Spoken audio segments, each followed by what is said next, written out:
All right. Hello and welcome to today's webinar. I'm very happy that you're interested in learning more about the drone applications out there. So for the agenda, first, we'll give you a general overview of the drone market, the industries, the methods, the payloads, and the applications, before handing over to Knut Rohr from Nordic Unmanned, who will show us more about a very special and very exciting use case. So it's 20 minutes, me 20 minutes him, and after that we have 20 minutes to answer hopefully all of your questions. So please, up front, you know the rules. Please mute your microphones for the time of the presentation to avoid any background noise. If you have feedback or questions, can't hear me, can't see me, please feel free to use the chat window to enter your questions. Also, if you have questions content-wise from the presentation, you can enter them there, and I'm also happy, and Knut, to answer them after the presentation. So feel free. Yeah, so furthermore, also you will receive a copy of the slide deck here, so no need for screenshots. You will receive a copy of a PowerPoint, of this PowerPoint presentation as a PDF after the call. Yeah, and that basically brings us to the start. Let me switch around. I saw Knut already is here, so I think let's get started.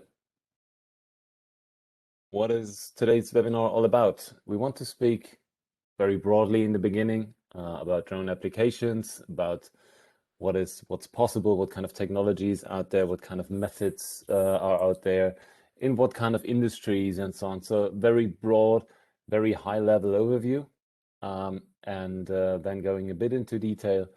And as mentioned, then I will hand over to Knut, who will then present his very specific use case. Super exciting, and I'm very happy that he had the time to be here today. So let's get started. For those who don't know us or don't know me, please allow me to briefly introduce myself. I'm Kai. I'm a founder of Drone Industry Insights. We are an independent market research and consulting company dedicated to the commercial drone field. We do only market research in this field. We offer reports, we offer on-demand work, on-demand studies, consulting work, everything related to the world of flying drones. We're on nobody's payroll. We're, as mentioned, completely independent. Also, all images in this presentation are either stock photos or randomly selected, so there is no endorsement or anything happening here. It's just for illustration purposes. So what are we doing? As you can read here, we are helping our clients to be successful in this market. We help our clients to better understand the market dynamics, to be successful in the long run by simply knowing more about the environment, by simply knowing more about the stakeholders and so on. So this is our daily work. And yeah, what happened? What changed in recently? Our work looks very different to what it used to look like, right? So I think everybody's familiar with these kind of images. And now the big question is, what does that have to do with drones? I think the answer is pretty simple. People had to change over the last years very strongly in the way they work. And that is nothing that they choose to do. It was something that they had to do. So as you can see here, it was not really on the agenda, to digitalize or to work from home. That was something that came from the outside and had to be done to be successful. So what does that have to do with drones? The thing is that remotization, like, have someone or something to do the work from far away, is increasing massively it's gaining much more attention, is on the top of the agenda now. And that brings us to the drones, because drones are very good at exactly that. working on remote, working the same steps all over again. They are flying robots, and robots are perfect in doing repetitive work, standardized work. So this, I think, is something that we saw gain a lot of traction in the last year. Drone delivery, of course, is a very big one. Let me get to this a bit later. But having drones to help on the remote work is something that we saw with a massive increase. So that brings me to the next point. A lot of people say, yeah, sorry, one question in advance. Maybe I can answer this right away. So we gave the opportunity to send in questions in advance, and one question was, what's the impact on BV loss?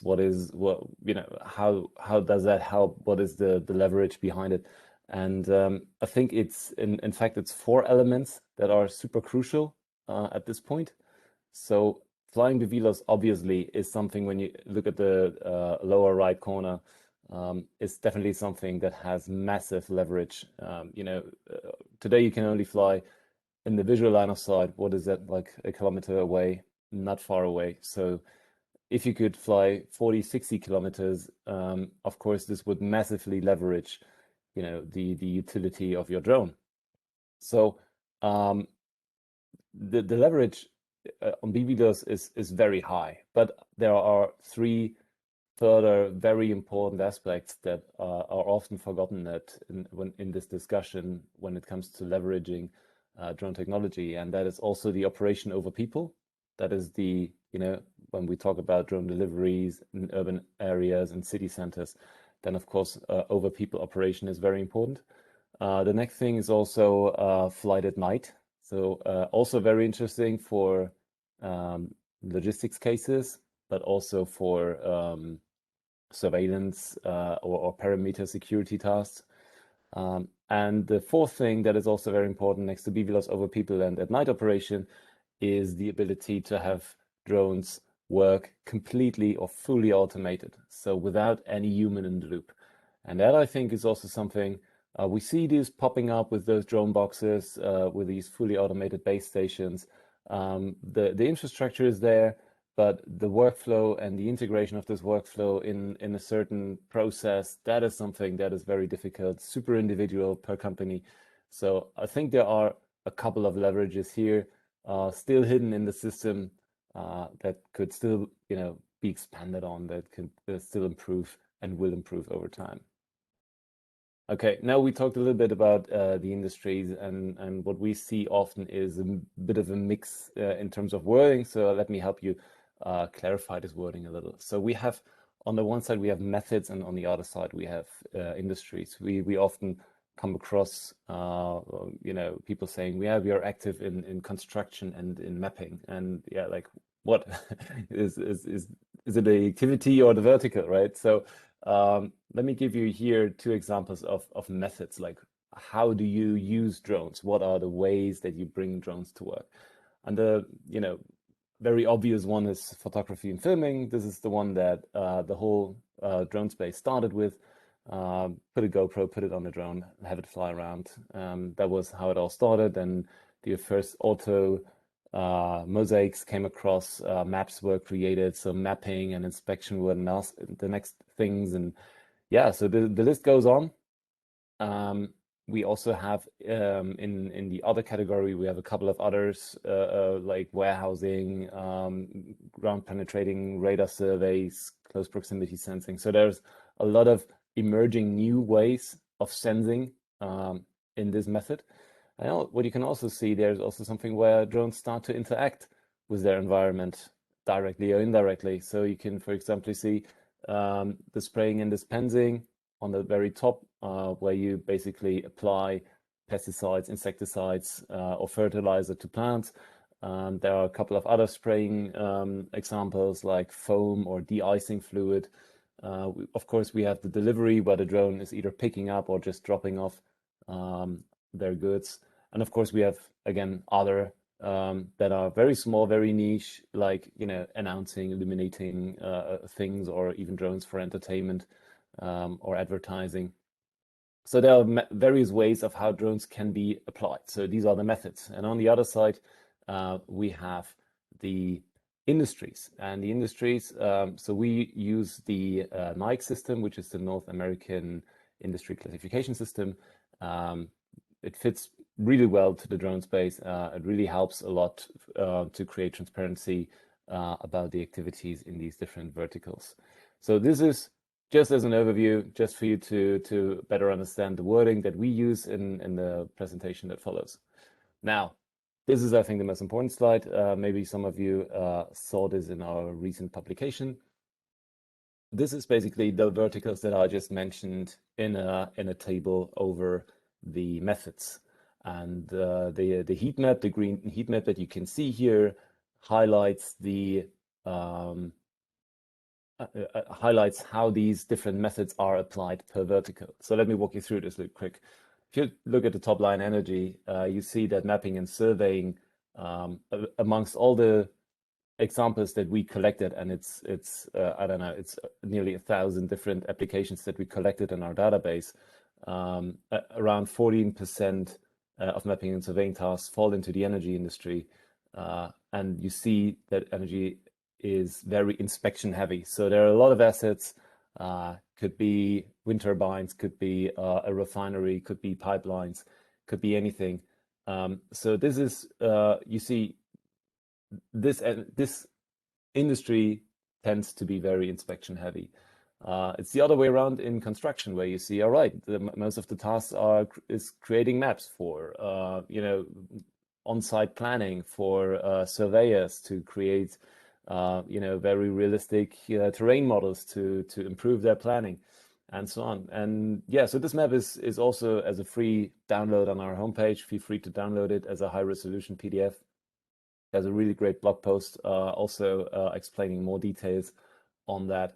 So this is how you can see where we are right now. We will continue tracking this. We will hopefully be able to show you developments, how this is changing over time.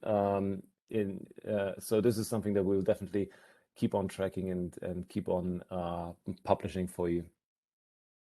All right, now as another part of the overview, we of course have to look at the payload categories and the payload types. So there's a lot of payloads out there. Payload, I think, is a term, it comes from the aviation. So usually it's the goods that you transport from one place to another. In the drone space, it kind of stands for everything you basically attach to a drone, to make it usable, to add value. Now, the first thing, obviously, optical sensors. There's a couple of them. RGB sensor, I think, is the most popular one. Everybody knows it, to create photos and videos. You have IR for infrared imagery, multispectral cameras, and even more. So in our drone application report, we list 39 different payloads in total. So here you can see also non-optical payloads like gas sensors, gamma spectrometers for radiation measurements, or ground penetrating radars. There are even more than that. Spraying, I already mentioned it. It's not just for pesticides or insecticides. It's also for example, foam or water. Cargo, there are different types of cargo as well, to be transported either from hub to hub or all the way to the doorstep. And of course, other accessories that are currently more in a niche and not, widely spread. So therefore, they are more in the others/accessories category. So as you can see, this is how it looks like. The optical sensors are by far dominating. So drones are in over 90% flying sensors, mainly optical sensors. Now, with the rise of drone delivery, we of course see how this whole thing moves towards, cargo, towards goods that are being transported. But this is also something that our report elaborates on in much greater detail. Now, let me give you a few examples from the report. In the report, you see we have a very thorough description of all the industries, of all the methods, of all the payloads. And last but not least, and I think that's the most important one for everyone who wants to understand what they can do with the technology they already have, how they could expand on, in what markets they could go, what their technology stack allows them to do else than they do already. This report is really great. And the best thing I think is that we found a lot of great partners that contributed their case studies. So we have 37 case studies, real life case studies, just like they are happening today in this report. Let me show you two examples of how this looks like. So this is just basically the introduction. You see a tree counting in Malaysia, palm tree counting, very big area, and you see what kind of technology they use, what kind of drone, what kind of sensor, VLOS operation in this case. And also what I really like is the qualitative value added. So you see by deploying a drone, to get a very good overview about those trees, and also supported by a very sophisticated software I have to add, because there's a software, as you can see in the top left corner, that is able to identify trees using computer vision algorithms. So that is really fantastic. So you don't have just a huge picture and have to count all the trees individually. So this is what the software does for you. So the time saving is massive in this case. With the time saving, also a very strong cost saving comes with it. It increases the quality as well, in this case, compared to satellite imagery. There's a minor the safety, wasn't really affected by this, if you compare it to ground workers. In our report, again, this is just like, the header. We also have a very thorough problem description, like, what was the problem? Why did they came to use drones in the first place? A very detailed solution description, how they fixed the problem, how they used the drone, to make that work, and how to achieve these big savings, and further observations and findings, like, what kind of synergies could they use, what kind of new things did they came across, and or maybe were surprised by. So there's a lot in there. Here's another example from Dronico in France, to use drones, for example, for the upper fuselage inspection in a hangar. So there's a couple of, those who know drone technology, there's a couple of obstacles here. Not just flying in an environment without GPS, which can be very tricky. You also have a lot of reflections from the structures around when using an IR camera, which in this case was used. There's also a lot of reflections from the building, and so it's a very tricky task to do, and to really create good results. It's a very challenging task. But all of that is described in greater detail in the problem and solution description. This is just for you to get a better impression of those 37 full real-life case studies that we have in the report. Last but not least, here's a quick overview. This is how it looks like. It's a 151-page report. In total, we have 237 use case application examples listed in the report, explain what's happening, what can be done, what kind of technology was used, concrete problem and solution description, and so on. We have 37 real-life case studies described in very great detail. And as you can see, we also added a very comprehensive market analysis and the market dynamics, including a future outlook in the report. So this is an introduction to get you up to speed to what comes next. And I'm very delighted that I can now hand over to Knut, who is here to present his very unique and I think very fantastic use case. So let me real quick make you the presenter of this session, and then you can overtake this presentation, and we're all ears. Handing over to you, Knut. Thank you. I'll give a moment and I'll share my screen.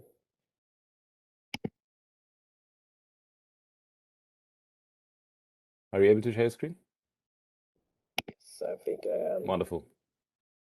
Can you see it now?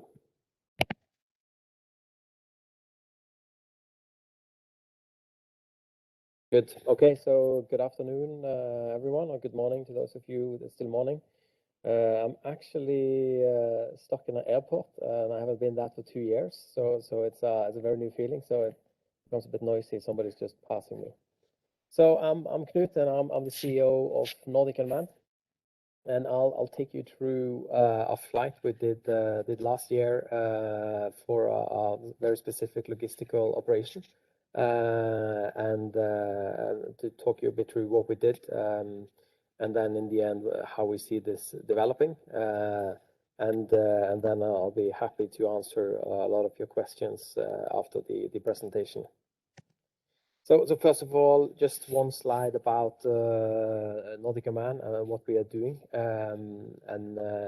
We are based in Norway. We are a Norwegian based company, but we operate throughout Europe. And so far we have operated in 13 European countries. And we do tailored solutions, so both services and system integrations. And throughout the pandemic, we have been growing the company tremendously. So we have more than doubled the size of the company the last year. Currently, we are 70 plus employees, and we listed the company last year in the Oslo Stock Exchange. And what we do is along mission monitoring, logistics. We work within defense and security, and we do work within digitalization services. This is our market. For those of you that are European, you are probably aware about the new flight regulation that's coming into the European market. And then for those of you outside Europe, I'll tell you a bit more. So in order to activate what we want to activate, drone logistics, it doesn't help if you have the technology or a paying customer if you can't really fly it. And the good thing about the European market is that from the 1st of January, we have started the implementation of the common regulation for gaining a flight permit in Europe. And we are now flying in most of our countries under the LUC regulation, which is as a key thing to scale the flight operations for us. And our LUC operation is also we could use it for our entire fleet of drones. We have 8 different types of drones in our fleet, and it's also for beyond visual line of sight. So in reality, we don't have a regulatory side that is stopping us for doing logistical services for time being, at least on a high level. But it becomes more complicated as we all know. But this is where we operate now. The yellow dots are standby operations. The red dots is where we have been operating in this first quarter. So throughout Europe. So I'll see if we can make this movie work. So this is a short movie which will give you an insight of what we did when we did this flight. So let's see if we can get this to work for you guys now.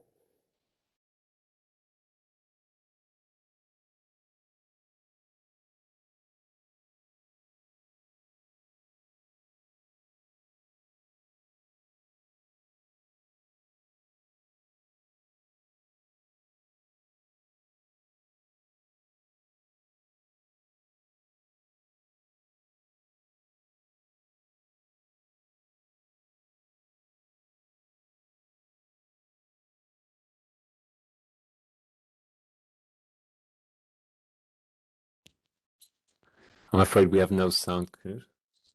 Okay. I'll do the talking then. Sorry about that.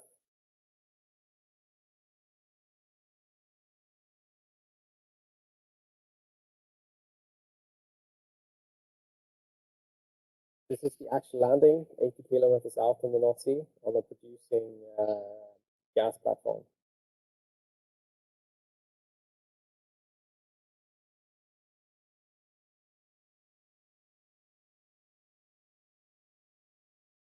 Yeah, if you could Cargo maybe box comment. on the side there.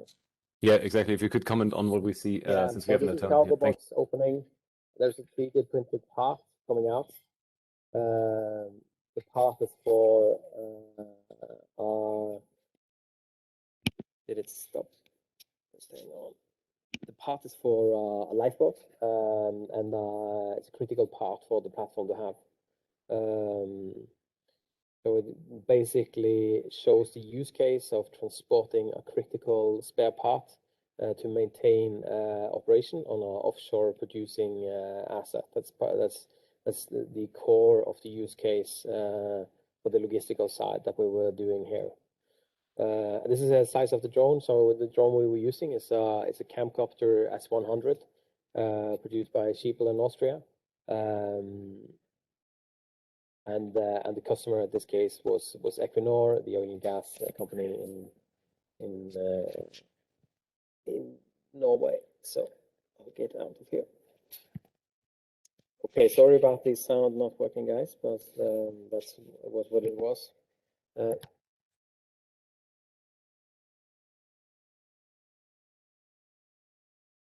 Okay, so this happened in August last year, the actual flight.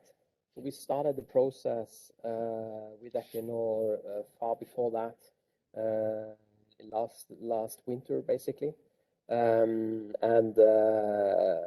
we looked at the use case. So we were flying from the current logistical base that Equinor is using to supporting the field.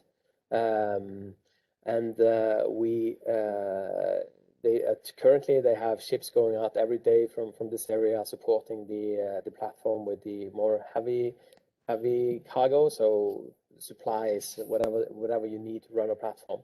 So the use case was to go from the same spot onshore and to fly out to the platform.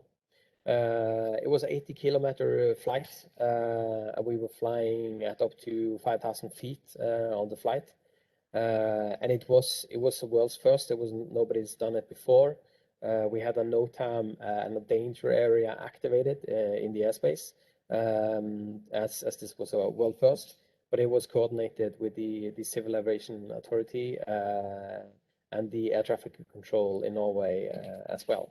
So it was a very, very exciting flight. And the cargo side here, it was not a weight-based thing. So there's a lot more capacity in the air vehicle than what we actually carried, but it was a time-critical delivery, and it also demonstrated the link between 3D printing of critical parts and then being able to fly out there with the part. We used the pre-made side-mounted Dropbox that Schiebel has available already for the Camcopter, and underneath we had a good payload, an X10, so we could combine different things during the flight. So we flew out, and we had a team on the platform that was receiving the air vehicle. So we did a so-called mid-air handover. So the onshore team handed over the control to the offshore team, which then safely monitored the flight and conducted the landing on the platform. And then we flew back in again afterwards, and the offshore guys, they put souvenirs inside the cargo box on the flight back in again. So it was a very, very interesting day. What we also did was we looked at, okay, so we can do this logistical flight, but what other things can we do at the same time? Is the business case good enough to just do logistics, or should we test other stuff as well? And that became quite interesting in the use case. So we did the inspection of the flare at the platform. So flying outside the 500-meter zone, so the safety zone of the platform, and live streaming this to the platform when we were flying. So it demonstrated another part of the operation while we were out there. We could actually do other things as well. And then afterwards, so everything happens in the same flight. We did a search and rescue exercise for the standby vessel on the platform.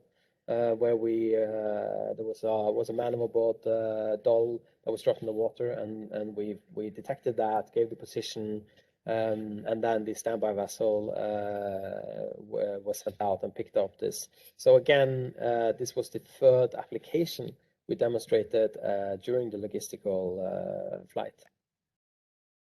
And on the way back in, I'll go back on this one. And on the way back in and out, we live streamed the entire operation to the customer, and they could chat with the pilots, both the offshore and onshore pilots. So basically, this was the first time any of those who were watching the live stream actually saw the pilot's view and got the sensor data live stream into them. So in reality, we did 4 different tasks, all driven by the logistical operation. But for us, it was an important part of showing that when we are moving into the logistical time age of drones, it's not necessarily just logistics. There are other elements that the drone can do at the same time. So as we have seen many times in this industry, it's not only one thing. You can bundle together several things in the business case. And from a flight ops point of view, this was in the end of the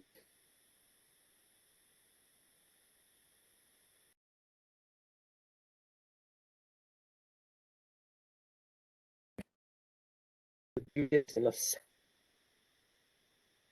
Can you please repeat, Knut? I think you're breaking up a little.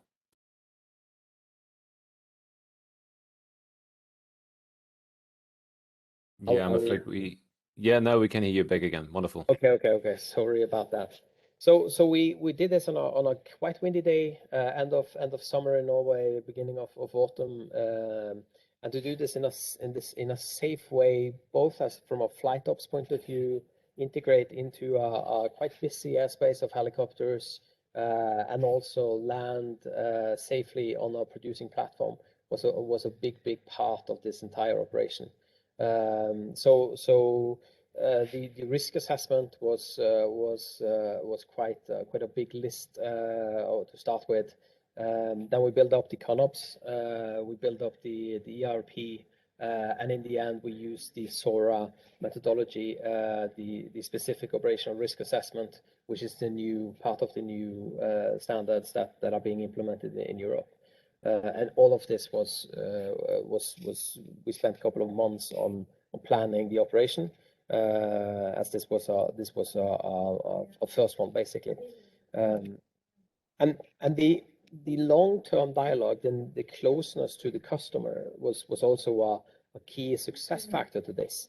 So to understand that we needed to work very closely together, and that we needed to look at our feasibility study ahead of this to see what is possible before we came with our recommendations, and then the recommendations turned into a purchase order. There's a way I think we're going to see more going forward in this industry. We need to for such complex operations, and they're not necessarily going to be complex in the future, but at this stage when we are doing this as a first operations, and we do it beyond visual line of sight on live assets, then this needs to be planned properly, and we need to sit together with the customer. So that was a key success factor of this entire operation. So this was 2020. We have been planning a bit more and looking more into how we can scale this further, and that's obviously something we are working on, and I can't say much about that now. But obviously we are not a company that is running R&D operations. We are a scaling, quick-moving business. So that's what we're doing.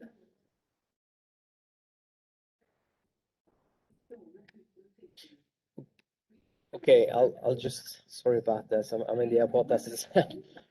So I'll just drop out for 10 seconds now. To the risk of parole, you must wear a face mask, show consideration, and keep your distance. Okay, so the warning about wearing face mask is over. So that was my quick presentation about the mission we did last year, and we do hope it inspired other drone companies to go for this stage, and for end users to dare to start planning that. In reality, drone logistics, it's happening now, and now it's all about implementation and scaling. Perfect. Thank you so much for this great presentation, Knut. Thank you so much. That was absolutely great. There is, I think, a lot of questions right now. We can already see it in the chat window. So maybe we start directly with our Q&A part. Again, thank you so much for showing your case, for showing what you did last year. There was a question in the chat window right away about the weather conditions of this mission. Maybe you can elaborate on this real quick. Yeah, so as I said, obviously the weather was within the limitations, but it was not was a bit windy, but it wasn't above the wind limitation, and we had icing conditions above 5,000 feet, and there were some clouds, but there wasn't any perspiration during the day. So it was. We looked at it as a normal day for the season offshore. And that was part of the driving interest. If we can only do this on a beautiful summer day, then it's not scalable. So that was part of the test. How many days would you guess this kind of delivery is possible each year? Is it like half of all the days in a year, or is it more often? What do you reckon? Yeah, obviously it depends on where in the world you would be operating. We like to demonstrate this in the North Sea because it's a very harsh environment compared to other parts of the world. So we would, looking at the average in the South North Sea, at least half of the days of the year you will be able to operate it. But we also think that as the technology is maturing and the operational experience is maturing, the weather limitations will be lifted to a higher level. So that's part of the development we see in the industry. Yeah, that's fantastic. So questions are pouring in. Thank you so much. Please feel free to enter all your questions here. Another question regarding your case. As this was a maritime BVLOS operation, what communication means did you use for C2 and live video stream offshore? Yeah, we had a video downlink and C2 link both onshore and offshore. So when we did the handover, we also handed over the C2 link. Then we had normal communications with the ATC, and that's it basically. So Okay. so we used a high quality commercial C2 link. Okay, cool. Question here is a regulatory question, so I hope I can answer this. What's the process to regulate drone operation in a country where they have no regulation regarding UAVs? So yeah, that of course is tricky. Yep.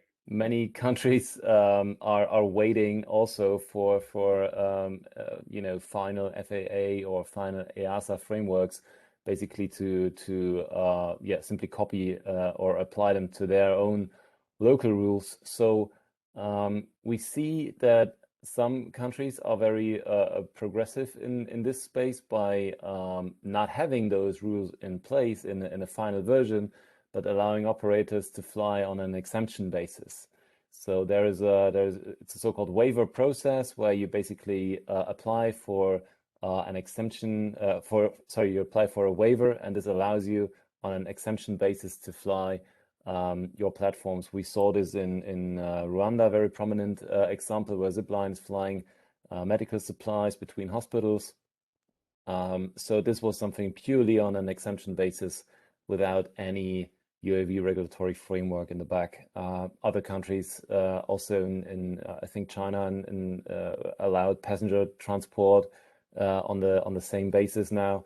So there's a lot of emotion, but yes, I get your point. There is unfortunately too little progress in this very dynamic field. So hopefully we see more drone regulations in the future in the individual countries. There was another question, how drone safety, drone failures and crashes will affect the market growth. Do you know any systems that can predict such failures in advance and in real time? So good question. I think drone crashes, as long as we talk, small drones, very small UAVs,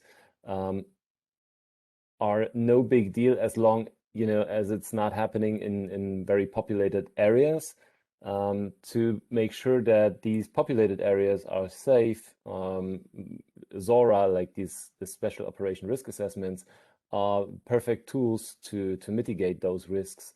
For example, if you want to fly above people in a city center, that you have enough redundancies in the systems, that you maybe carry a parachute and so on, so that the ground risk, like when the drone hits the ground, will be minimized. So drone crashes don't really have an effect on market growth. Right now, we see the market is surging. We saw record investments doubling down on last year's investment, 2019 investments. So it's just going forward, and drones have multiple rotors, so there is a certain redundancy. Crashes are, of course, crashes happen, but they don't really have an impact on market growth. Now, the second part of the question, I would like to hand over to you, Knut. Is there any predictive maintenance? Is there any tools in the Schiebel or in other platforms that you use integrated that you can maybe anticipate or prepare for parts failing, for unscheduled maintenance? Are there any systems like this available today? Yeah, I think we need to start looking at drones as air vehicles, and there are so much to learn from the manned aviation side, maintenance cycles, to have a very good understanding about and following the maintenance cycles, to understand the mean time between failure, the replacement of spare parts according to a system from the OEM. All of these elements is very important to maintain the airworthiness, and this is so well done in demand aviation. So that's a very important starting point. It's an air vehicle, and you need to maintain it, and you need to maintain it according to OEM's recommendation, and you need to have an organization that's doing that. So that's a very important part of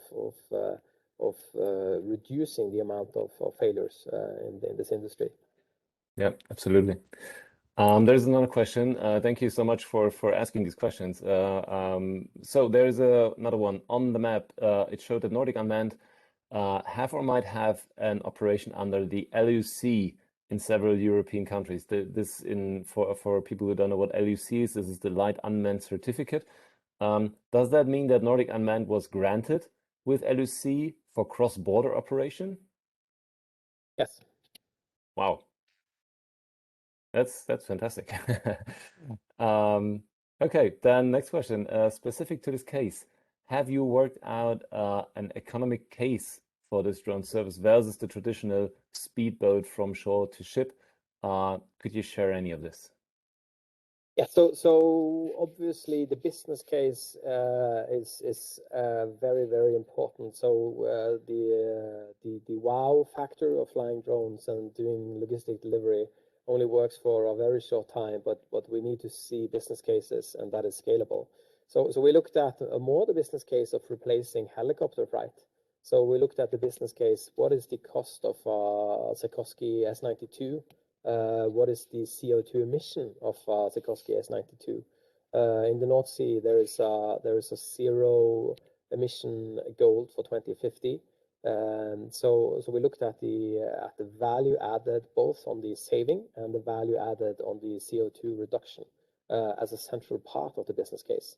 So urgent logistics are done with helicopters today, and we looked at, okay, how much is this used today? How could we save money for the customer, and how could they use more of this? It's actually 99 times reduction in CO2 emission using a Schiebel camcopter versus a Sikorsky S-92.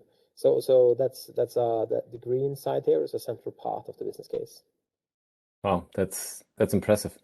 There's another question for you. Is Nordic Unmanned the drone? Okay, it's a Schiebelcopter, but the platform that you fly, is it also authorized to fly in urban areas? And the question also here continues for day and night operation. No, it's currently it's not allowed to fly in urban areas. So we are working on the ground risk side, as you talked about before. So we fly with low ground risk, meaning in less populated areas and over water. And that's a way also we see the logistical side starting in the areas with lowest ground risk, because the current systems are handling that much better than moving into our urban environment. That's a very different certification needed to handle that according to the new regulation. Yeah, I agree.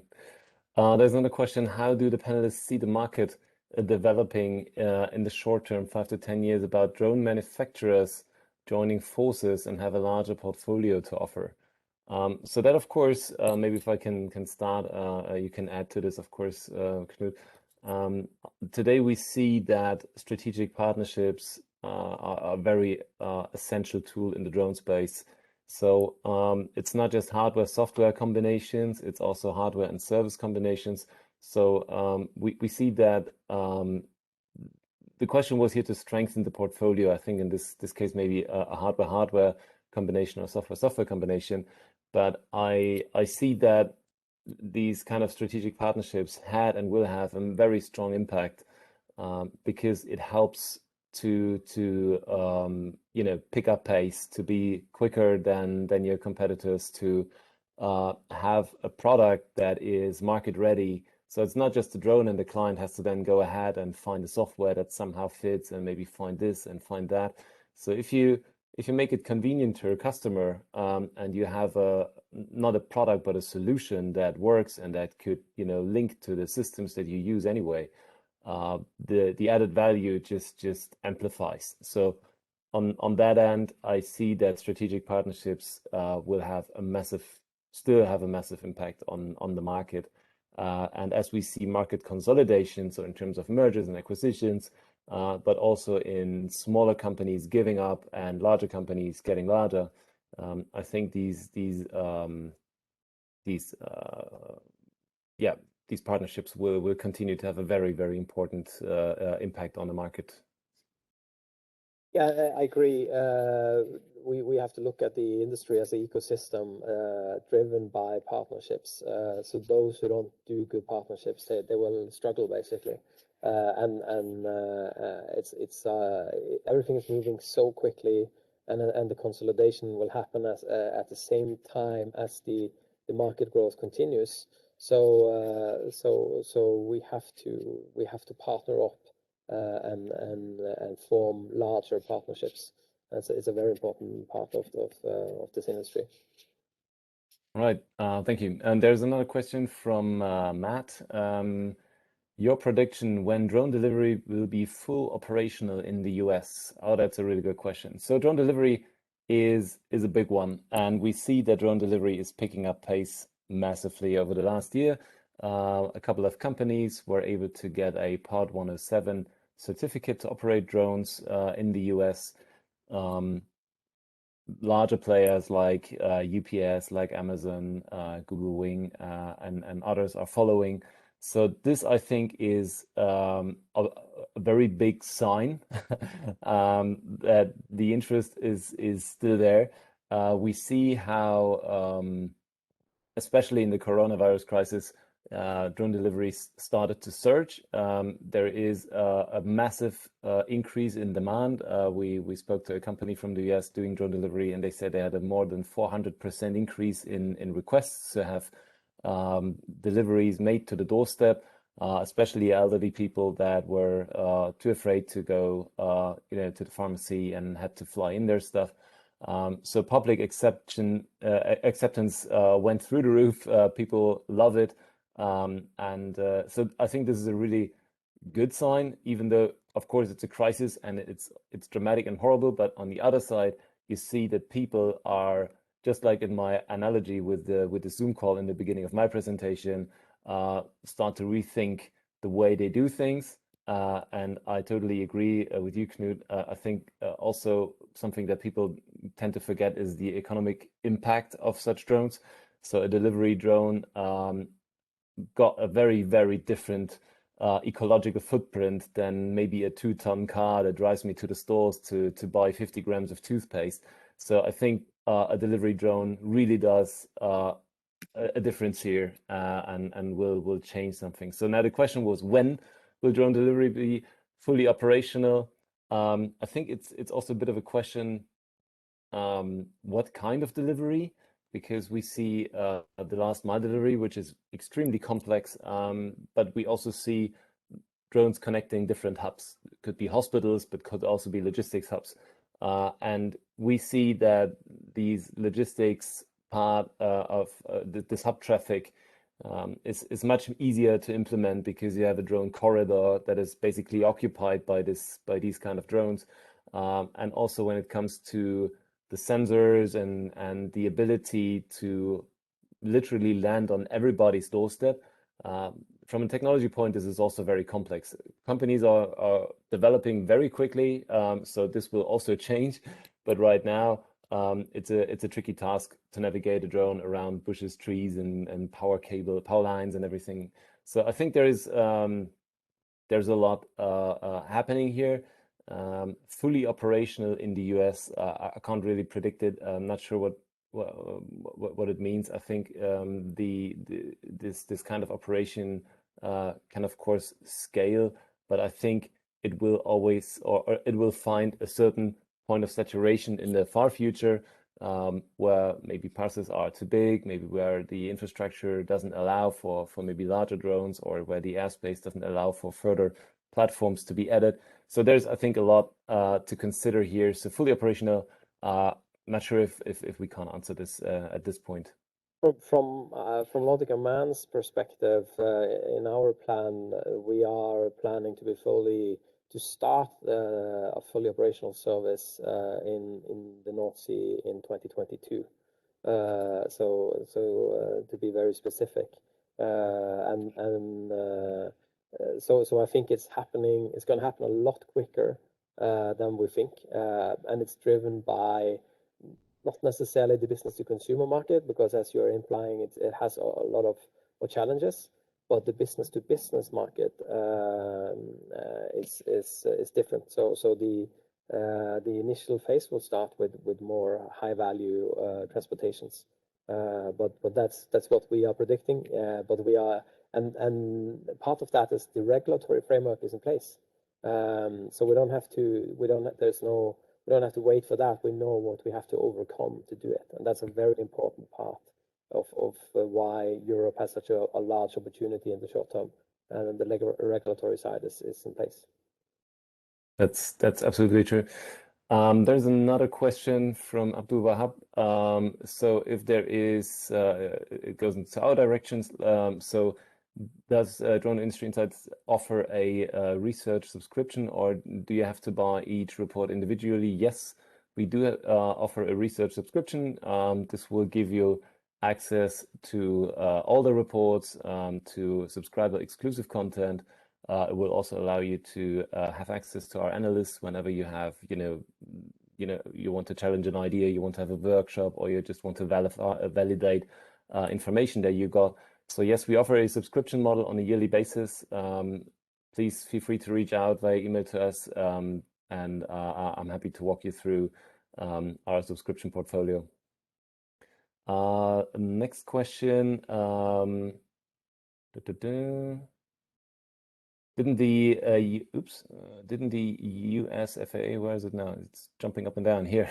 Didn't the US FAA release regulations for flying in urban areas on January of this year? why haven't we seen major operations in the US yet? Good question. So yes, they basically did. The Part 107 approval, the Part 107 certificate allows you to basically fly unlimited. But there's also a regional aspect here. So from a state perspective. And the other thing is, yeah, truly the business case. So there's many companies that still are in the trial and error phase. So they are not there where the you know, beautiful videos claim where they would be. So leveraging this on a level where it really makes an impact and where it becomes more visible. I think this is something that we still need to wait for. There is Google Wing, I think, I forgot the city in the US, but they made a trial run there, flying drones, delivering pharmaceutical goods.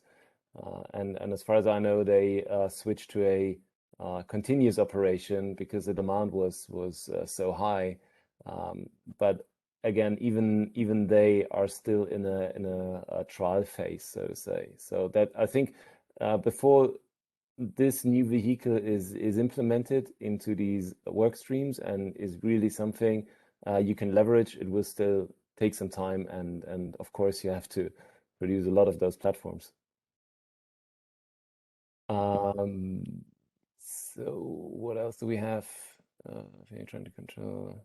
There's another question for you, Knut. Talking about ground risk and minimizing the interaction with drones, how relevant do you think hands-free / no-touch secure flight interchange will be in the future? Like automated cargo swap, I reckon is the question.